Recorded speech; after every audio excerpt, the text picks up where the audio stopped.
Hi folks, Tony Curtin here from Engage Learning and Development, and in this very quick video I want to bounce off a previous video that I did around what is cognitive load, and I want to talk to you here around the three types of cognitive load. So in a previous video we talked about what is cognitive load and how it relates to our work as instructional designers and trainers and facilitators.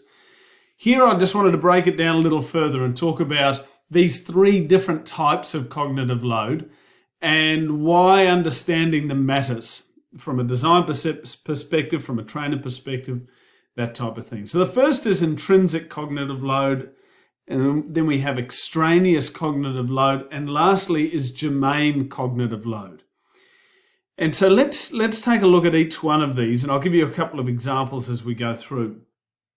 Firstly, intrinsic cognitive load is cognitive load that is associated with the task itself. And so in cognitive load theory, they tend to think about a task as complex to the extent that it has what they call high element interactivity. You know, intrinsic cognitive load is about how complex is the task itself. And complexity is defined as, are there a lot of interrelated elements that a person needs to keep in mind, needs to complete? Is there a lot going on at any given time? And the example that I'm going to give you here is one that you'll all be able to relate to around just classic cooking in your own kitchen.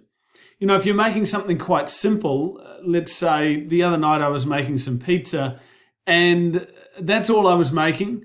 I kneaded the dough and then I let the dough rise and then, you know, put it out on a board and away I went and started topping it and there's adding my toppings. And there's not a lot of element interactivity in that. The task is sequential, and so from a cognitive load perspective, there's quite low cognitive load. I'm not having to think about multiple things at any given time. I can put on the tomato paste as my base, then add the cheese. And so I'm sort of just dealing with one thing at a time. Yes, I need to bear in mind to turn the oven on, but there's not a lot going on. Contrast that with the time, think about a time where you've had some friends over, maybe you're having a dinner party or a party at your house, and you've got multiple dishes going at one time, and you want them to come out at around about the same time because people are going to be sitting down and you want to sit down with them, and you want the dishes to sort of arrive on the table at the same time, and you want everything to taste good. If you're like me in those situations, you've got multiple dishes going on, multiple ingredients going in, and that task of preparing a meal for your friends and family suddenly got much more complex. And those dishes that you might be preparing, you might know them very, very well. But because there's a lot of element interactivity, that is the various dishes that you're cooking, they all need to come together as one final product. That adds to the complexity.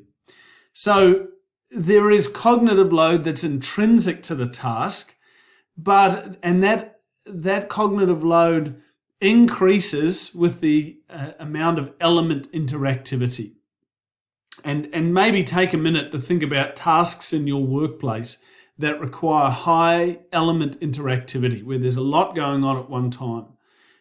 Those tasks are much more likely to consume more cognitive load than others. Now, a second form of cognitive load is what we call extraneous cognitive load. And this is cognitive load that's associated with the design of the instruction, the design of the course, and literally the poor design of the course.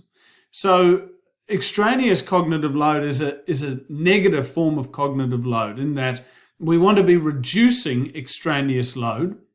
Like if we're teaching, we want to be trying to reduce intrinsic cognitive load as well by breaking things up and segmenting, and we'll talk about that a little bit later. But extraneous cognitive load is one of those sort of areas where there's where you can get a lot of easy wins. You see over on the right-hand side here, I've just grabbed some examples, some classic examples that I see on slides and workbooks. This is unnecessary stuff. So this is decoration, maybe too much text on a page or on a slide.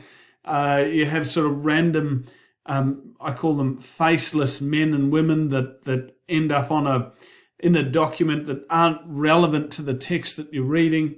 These sort of figures over on the bottom right there.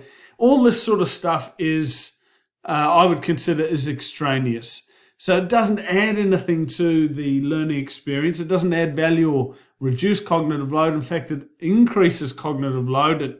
It adds a unnecessary burden on the person. And it has to be processed and disregarded, as in the case of the gentleman in the blue shirt up the top. It's irrelevant to the text. It's irrelevant to the topic. It needs to be acknowledged and then disregarded. So extraneous cognitive load is something that we as designers definitely want to avoid. This is not a good thing. The last form of cognitive load is what's known as germane load and germane cognitive load. And this is a good form of cognitive load, unlike extraneous cognitive load. And germane load deals with cognitive load that's associated with the development of mental schema or mental models, which we talked about in the previous video. And one easy way to think about this is how much effort the person has to put into completing the work, developing a long-term memories, how much individual effort that they have to put in to try to master a particular task. There's a certain amount of cognitive load that a person, and anytime you've tried to tackle something difficult, you would know that, it requires a fair bit of focus. You've really got to, sometimes it's difficult to pay attention to something. You've really got to sort of force yourself to do that.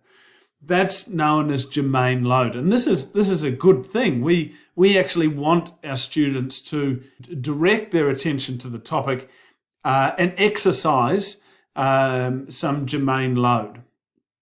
Now, of course, we don't want that to be too much to the point where it's overwhelming on a student, and there's a careful balance on that. And we're going to talk about in other videos around some principles of cognitive load theory that we can use to enhance germane load, reduce extraneous load, and also reduce intrinsic cognitive load, the first one that we mentioned.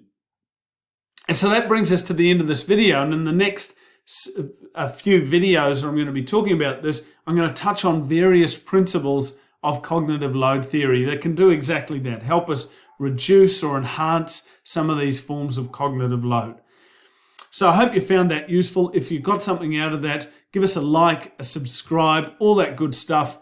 And we'll see you in the next video. I'm Tony Curtin. Bye for now.